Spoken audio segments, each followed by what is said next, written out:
सुनेंगे, अपने पूर्वाचार्यों की नहीं सुनेंगे, तब तक हम गलत कैसे निर्णय कर पाएंगे कि ये गलत है कि ये सही। इसलिए भक्ति से करो। धर्म दया सहित है, दया रहित धर्म नहीं होता है। जैन धर्म में, जिनागम में दया सहित ही धर्म बतलाया गया है। दया पालो, दया पालो किस पर? जीवाणाम, सब जीवाणाम। कौन से जीवों पर? सभी जीवों पर, जो दिख रहे उन पर भी, जो नहीं दिख रहे उन पर भी, जो दृश्यमान हैं, जो अदृश्यमान हैं। चाहे सिंतिलवैया दिखे, चाहे ना दिखे, मुझे तो यही पता है कि आपका समाधान हो गया। चाहे दृश्यमान रहो, चाहे अदृश्यमान रहो।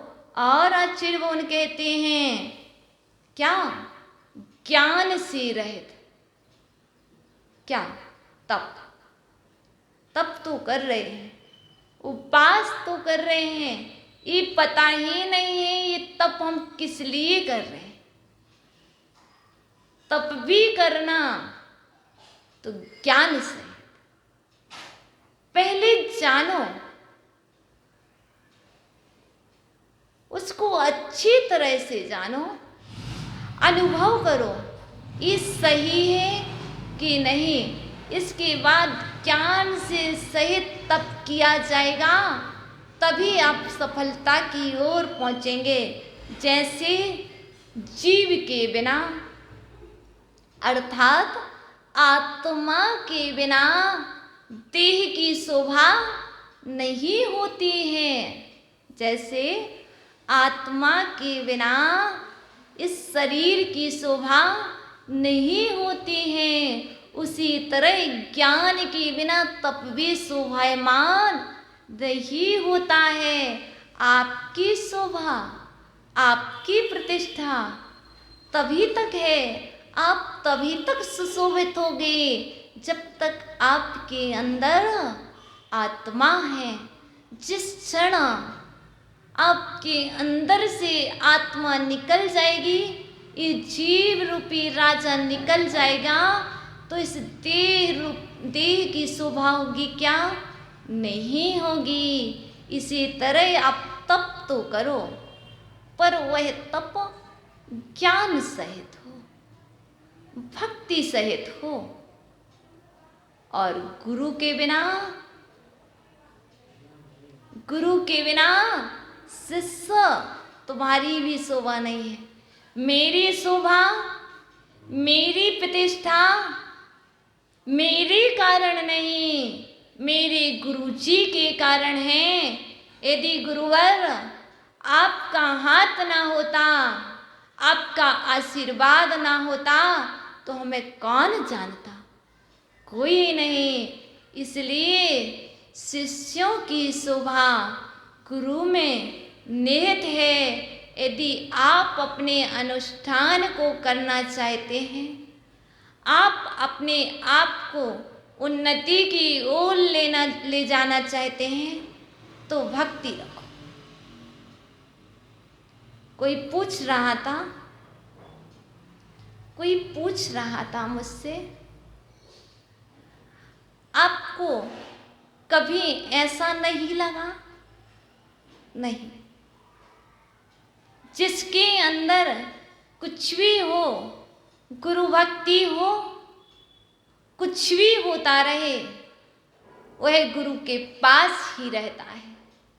चाहे अग्नि बरसे,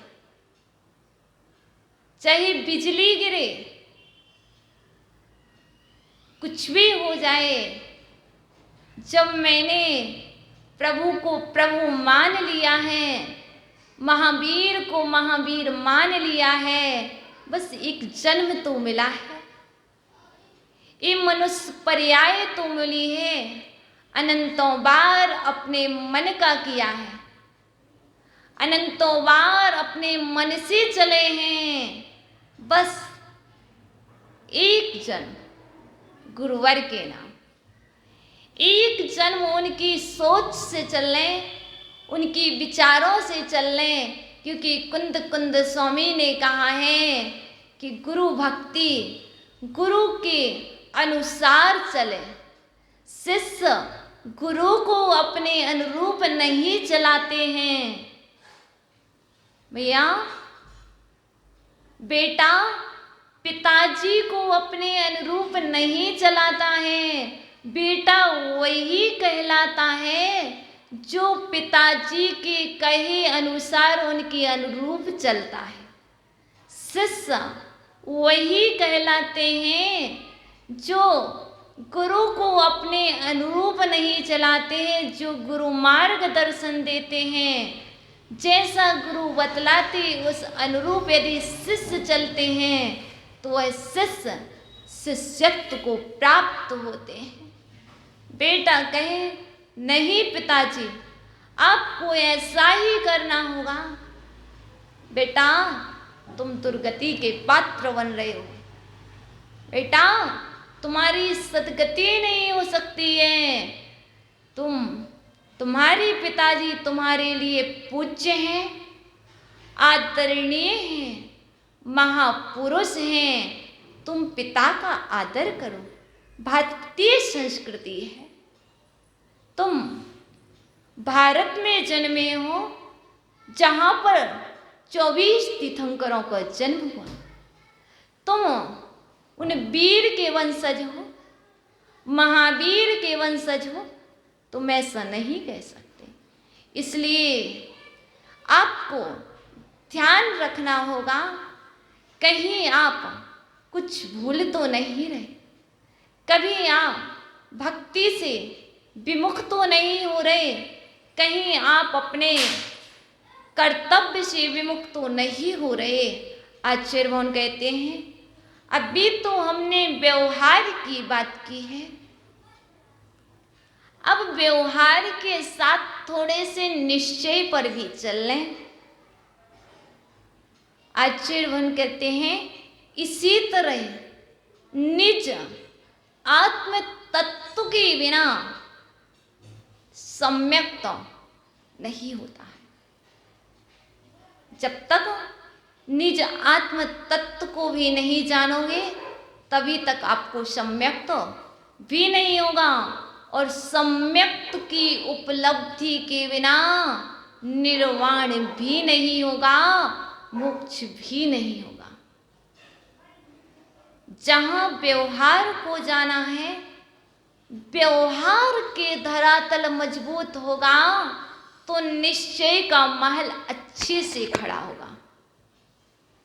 जिसका वेश मजबूत नहीं होता है उसका महल कितना भी अच्छा बन जाए वो गिर जाता है। तो व्यवहार के धरातल पर ही हमें निश्चय का महल तैयार करना है। व्यवहार नए के साथ निश्चय नए को साथ लेकर के चलना है। जैसे भैया आप चलते हो किससे? पैर से। एक से कि दो से? एक से। चल के बताओ एक पैर से। जैसे आपने कहा हम एक पैर से चलते, किसी ने कहा हम दो पैर से चलते। ना तो कोई एक पैर से चलता है ना कोई दो पैर से चलता है। चलते तो एक ही पैर से हैं, लेकिन उसके साथ दूसरा पैर अनिवार्य है, तभी तुम चल पाओगे। इसी तरह आचार्य भगवान कहते हैं जीवन जीना है, यदि आपको मोक्ष मार्ग पर बढ़ना है, मोक्ष की यात्रा करना है, संसार में जीना है, परिवार को चलाना है, तो आपको दोनों नए अनिवार्य है। निश्चय नए भी अनिवार्य है और व्यवहार नहीं भी अनिवार्य है। जब आप लेफ्ट पैर से चलते हो तब वह राइट पीछे हो जाता है, लेकिन उसके जस्ट बाद राइट भी साथ आ जाता है। ऐसा नहीं होता कि वो छूट जाता। इसी तरह हमें भी अपने जीवन में दोनों को ध्यान रखना है, व्यवहार धर्म को और निश्चय को। ये कहा है कि भक्ति नहीं भूलना, पर ये भी ध्यान रखना कि सामायिक भी करना है। ये भी ध्यान रखना प्रतिक्रमण भी करना है, भगवान की पूजन भी करना है। सब कुछ करने से हमें सद्गति की प्राप्ति होती है। अभी तक हमने वही कार्य नहीं किए जिससे हमें सद्गति की प्राप्ति हो। ये मनुष्य पर्याय सद्गति रूप में प्राप्त हुई है, इसको सफल बनाओ। इस जिन शासन को सफल बनाओ, इसी में आपका कल्याण है। कल पुनः हम मिलेंगे कोई नए विषय को लेकर। तब तक के लिए ओम नमः।